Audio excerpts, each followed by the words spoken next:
As I was 14 years old, actually the age of my daughter, and I was left literally at boarding school in Switzerland, a very fancy boarding school.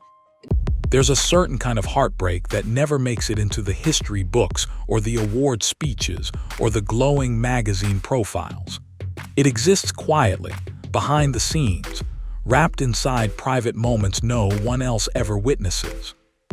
For Sachi Parker, the only daughter of Shirley MacLaine, that heartbreak stretched across continents, decades, and even, in her mother's view, different lifetimes.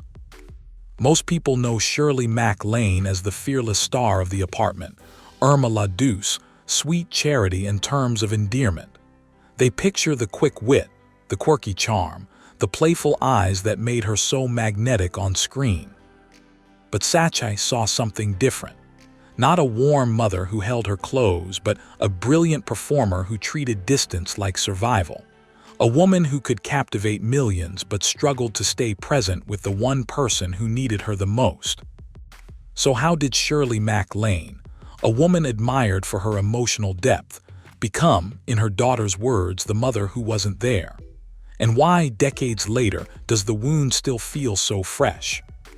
This is a story about ambition, absence, and the silence between them. Shirley MacLaine was never meant for an ordinary life.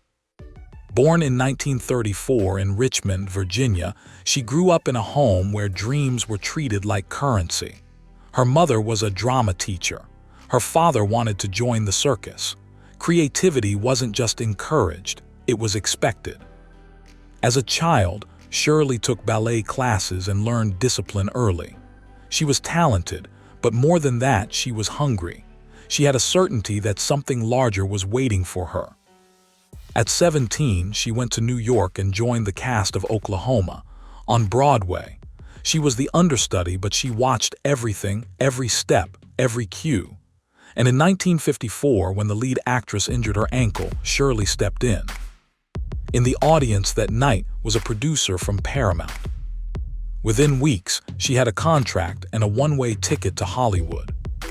Her first film was Alfred Hitchcock's The Trouble with Harry. She won a Golden Globe almost immediately.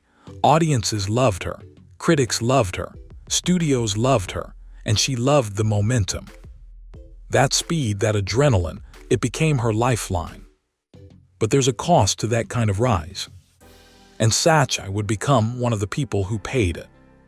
Shirley married producer Steve Parker that same year. He was charming, worldly, and lived part-time in Japan. Their marriage was unconventional from the beginning. Later in life, Shirley admitted they had an open arrangement, something rare to say publicly in the 1950s. In 1956, their daughter Stephanie Sachi Parker was born. Shirley was 22, still new to fame, but already in demand for leading roles. She faced a choice: slow her career for motherhood or keep climbing. She chose the climb. At just 2 years old, little Sachi was placed on a propeller plane to Japan, alone, to live with her father. The flight lasted nearly 3 days. Flight attendants fed her, carried her, sang to her. Meanwhile, her mother stayed in Los Angeles to film The Apartment. For Sachi, that wasn't symbolic. That was the beginning of everything. Tokyo in the late 1950s was glamorous for outsiders but isolating for a small child. Steve Parker threw lavish parties and networked with artists, diplomats, wealthy businessmen.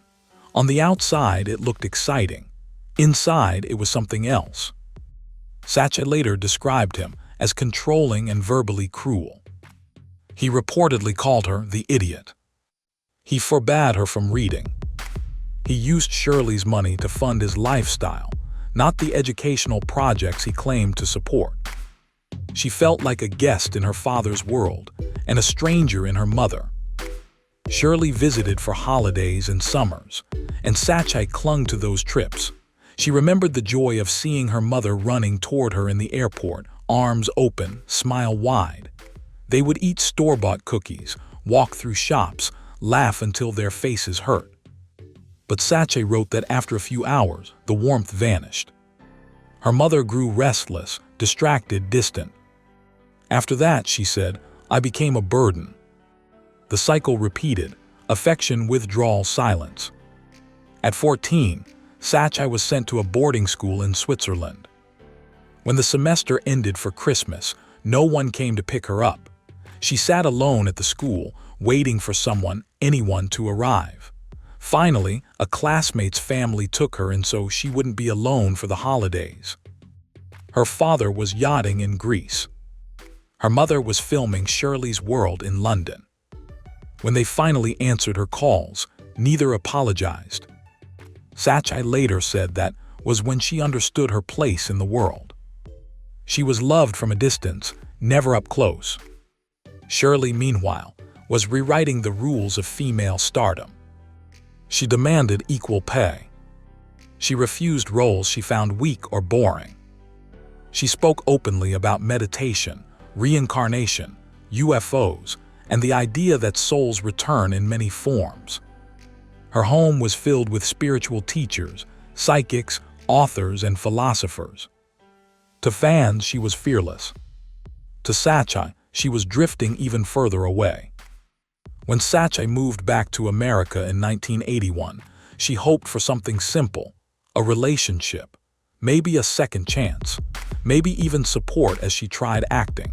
But she soon realized how difficult it was to be Shirley MacLaine's daughter in Shirley MacLaine's town. Casting directors compared her to her mother before she even said a word. She worked odd jobs: waitress, ski instructor, au pair, anything to stay afloat. Her mother offered little help. When Sachi asked to borrow $500 for a used car, Shirley lent it, but with interest. Even therapy couldn't bring them together. In one session, Shirley reportedly walked out and said, "The word therapist includes the word rapist." The emotional door slammed shut.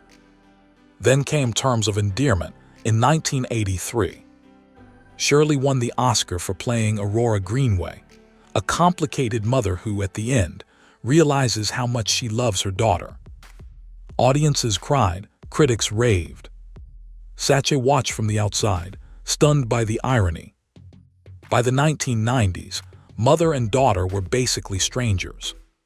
Sachi had her own children and promised herself she would be the opposite of what she grew up with: present, patient, protective.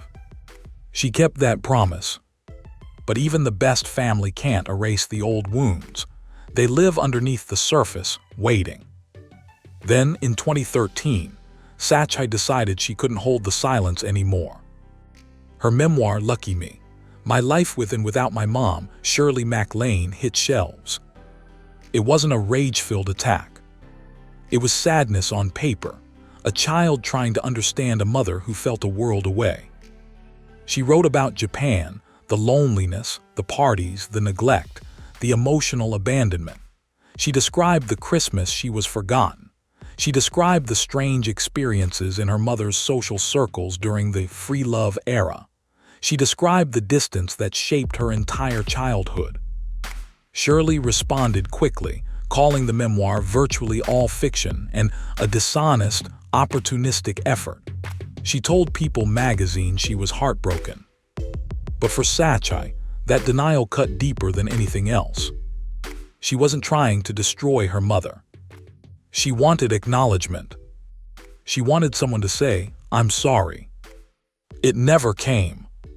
Today, more than a decade after the book's release, their relationship hasn't changed much. In interviews, Sachi calls her mother remarkable and dear, but her voice cracks when she talks about the pain. "I find myself wanting to protect her," she once said, "but the pain is very deep. Some people never say sorry, they rewrite the story instead." Shirley, now in her 90s, lives in New Mexico. She writes, meditates, talks about past lives, and believes that perhaps in another lifetime, she and Sachi will finally understand each other. Their story isn't about hatred. It's about distance, emotional, physical, spiritual. A daughter who wanted connection. A mother who lived for her work, her beliefs, and her independence. And the question that lingers is one we rarely ask about our idols. Does great talent excuse emotional neglect? Or are some sacrifices too high, even for a Hollywood legend? Let me know what you think in the comments below. And if you want more untold stories from behind the curtain of fame, don't forget to subscribe.